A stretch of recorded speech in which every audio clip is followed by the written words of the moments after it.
Madame, Monsieur, bienvenue à cet entretien du jour. Spécialiste en ressources humaines dans une grande entreprise biennoise, Sandro Morandin aime surprendre.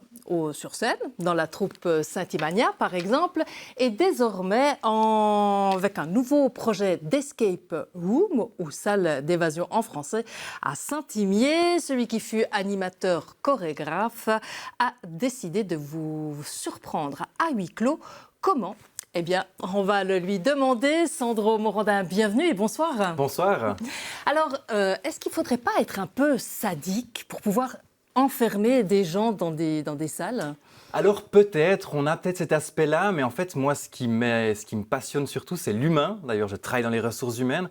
Et de voir les réactions de comment réagisse l'humain, de quand on l'enferme, quand on le met sous stress, c'est quelque chose qui me plaît énormément, mais qui me passionne parce que l'humain est plein de choses. On est avant tout un animal et on réagit de différentes manières. Et c'est ça qui me passionne là-dedans. Et surtout, les jeux d'évasion, c'était aussi l'occasion de découvrir encore plus l'humain et de voir comment est-ce qu'il fonctionne. Et donc de mieux travailler, c'est ça ? Si j'ai bien compris, vous avez créé votre propre outil de travail. C'est un peu ça aussi, c'est de pouvoir un petit peu observer les humains, de comment ça fonctionne. Mais c'est vrai que c'est un peu comme jouer aux Sims aussi.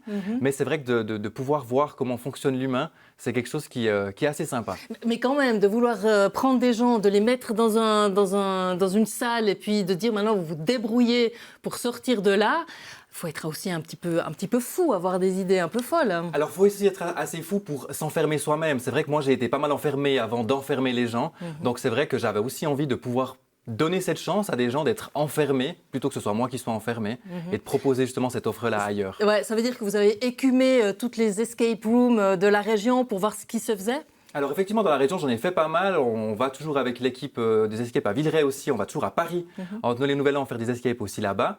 Et puis, ça a été l'occasion de tester différentes choses avec des acteurs, sans acteurs, sur le thème de l'horreur, pas forcément. Enfin voilà, de découvrir différentes choses de ce qui se fait dans les grandes villes, dans des grands budgets, aussi dans des grandes salles, dans des plus petites aussi, des faits maison. Et puis donc de voir différentes choses dans la région. Quand vous vous êtes lancé dans ce projet, que vous en avez parlé autour de vous, on vous a dit mais Sandro, ça va ? Ou bien à Villeray, ça existe déjà ? Pourquoi tu veux faire quelque chose à Saint-Imier ? Non, alors on m'a dit t'es génial, on adore l'idée, c'est super que tu puisses te lancer, vas-y fonce, on est avec toi, on sera là pour les travaux, on sera là avec toi. Puis effectivement, j'en ai parlé avec Lucas justement qui travaille lui qui a son escape à Villeray. Parce que ce qu'il faut savoir, c'est qu'on est vraiment collègues aussi dans la vraie vie, dans notre vrai travail. On travaille dans la même entreprise. Et puis c'était de se dire, est-ce qu'on est concurrents ? Et en fait non, on n'est pas concurrents, on est plutôt partenaires parce qu'en fait on va s'échanger des clients. Parce que les clients chez nous, on les voit 2 fois. Une fois dans chaque salle et ensuite on les revoit plus jamais. Donc c'est pas comme une pizzeria où on va avoir les gens qui vont pouvoir venir manger dans une pizzeria à l'Eternum directement ici. Ah, c'est très intéressant parce que ça veut dire que votre bassin de clientèle, il est quand même très réduit. Surtout dans notre région parce qu'on n'est pas une grande région, une grande ville. Saint-Imier, c'est pas non plus une grande agglomération comme Bienne ou comme Lausanne ou Genève ou Zurich, où là effectivement il y a directement de la population qui est sur place. C'est vrai que sur les escapes qui sont dans des petits villages comme Saint-Imier, les gens doivent se déplacer. Mais c'est vrai qu'on voit de plus en plus de gens qui font de la route pour venir nous voir.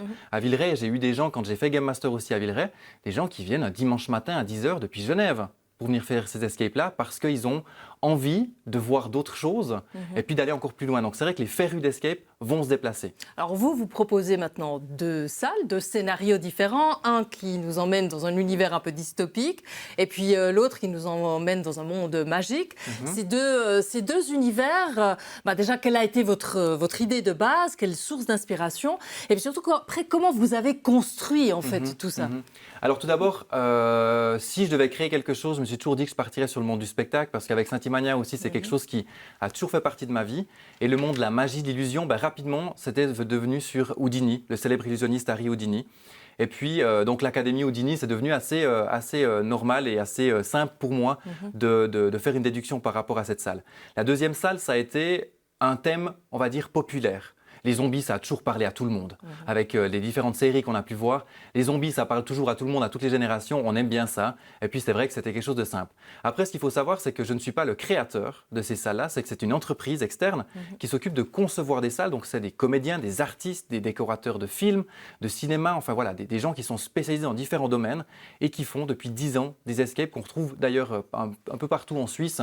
Donc, c'est des concepts qui sont achetés. C'est comme si vous aviez acheté une franchise, en fait. C'est exact. Alors, c'est pas une franchise, mais effectivement, c'est des concepts concepts qui sont achetés, tous les éléments électroniques sont achetés, le scénario complet. Par contre, les décors, ça sont faits par mes soins. Enfin, par nos soins avec ma famille. Mes soins, je me lance un peu trop des fleurs, mais dans le sens, j'ai eu beaucoup de gens qui sont venus m'aider. Oui, mais ça veut dire que votre expérience justement de scène, votre monde à vous, vous n'avez pas réussi à le faire rentrer là-dedans ou justement que par le biais des décors? Alors par le biais des décors et puis de Houdini surtout parce que ce qui s'y passe, c'est assez magique. Il y a un spectacle au milieu de l'escape. Enfin, il y a différentes choses. Et puis c'est vrai que la musique, mais aussi dans l'ambiance, les lumières. Et puis quand je l'ai faite pour la première fois, une fois qu'elle a été montée, je me suis vraiment senti dans mon propre spectacle et je me suis dit, d'enfermer des gens dans un spectacle, ça peut être intéressant. Alors, est-ce que les gens s'en sortent facilement? Alors maintenant, vous avez 2 mois d'expérience. Est-ce que vos escape rooms, ce sont des jeux plutôt faciles ou il faut ramer un peu derrière? Je vous rassure, tout le monde est sorti pour l'instant. On laisse sortir tout le monde. Donc c'est aussi pour ça qu'il y a toujours un game master qui est là. Donc que ce soit moi ou quelqu'un d'autre, parce qu'il y a d'autres personnes qui travaillent aussi là. On fait tout pour que surtout, on ne regarde pas forcément par rapport au temps pour faire des records, surtout que les gens vivent une expérience captivante et immersive. Donc de réussir à être passionné par ce qui s'y passe et de sortir, de se dire pendant 1 heure, on n'est plus à Saint-Imier, mais on est dans un bunker ou dans une académie en train de faire un examen pour être la future recrue de Monsieur Houdini. Mais quand même, vous parlez d'être 1 heure enfermé dans une salle, de ne pas battre des records, mais quand même le but c'est de sortir le plus vite possible. Le record pour l'instant c'est quoi? Alors le record pour Houdini est à 40 minutes, bonne chance pour les prochains parce que ça c'est mes potes qui ont testé la première salle la première fois, c'est eux qui sont sortis extrêmement vite. Et puis le bunker doit être autour des 45 minutes, quelque chose comme ça. Mais en général les gens sortent entre 50 et 1 heure maximum. Mais si vraiment on est d'accord de laisser un tout petit peu de temps pour réussir les dernières énigmes. Alors justement, ces énigmes, ça fait appel à plein de choses, de l'intelligence évidemment, de la malice sans doute, un peu peut-être de connaissances de base. Donc ça s'adresse quand même, on va dire, à un public à partir de 12 ans, à Saint-Imier. Quels sont les risques au fond pour les personnes qui viennent vivre cette expérience? Alors oui, c'est une expérience, mais il y a quand même des risques, on est quand même enfermé quelque part. Oui, alors on peut toujours sortir. Ça, c'est je le dis entre nous, mais on peut toujours sortir. Ouais. Il y a des boutons d'urgence si jamais il se passe quoi que ce soit.